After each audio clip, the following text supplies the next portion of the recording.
Mababa pa sa 2% ang bilang ng public schools na hindi muna tinuloy ang opening of classes ngayong linggo ayon sa Department of Education.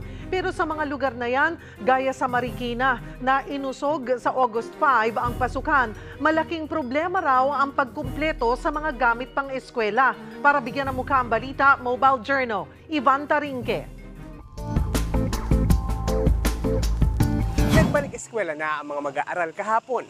Pero sa ilang lugar na binaha noong nakaraang linggo, so August 5 pa, ang balik ng klase. Kung maraming chikiting ang nag-back to school na, ang ilang bata rito sa Marikina, bakit pamimili ng school supplies at uniforme? Nalubog kasi sa baha ang kanilang gamit, kaya ang dapat puting uniform, naging chocolate na raw. Kahit anong laba, brown na rin, tinapon na yan yung uniform. Kung akala namin mapapakinabangan pa yung mga old uniform nila, pero hindi na. Bukod sa bagong uniform, mapapabili din sila ng bagong sapatos at school supplies dahil nadamay ito sa pagkasira noong baha.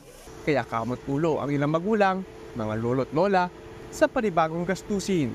May kamahalan na rin kasi ang mga uniform na pumapatak sa halagang 500 pesos isang piraso at nasa 700 ang sapatos.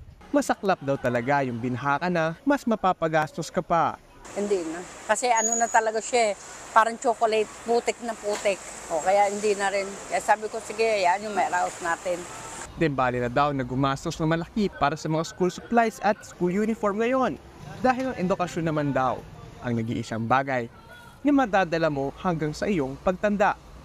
Napapalitan naman talaga ang gamit. Pero ang pagkakataong matuto, di dapat pinagpapaliban. Mobile Journal, Ivan Tarinque po hatid ang muka ng balita.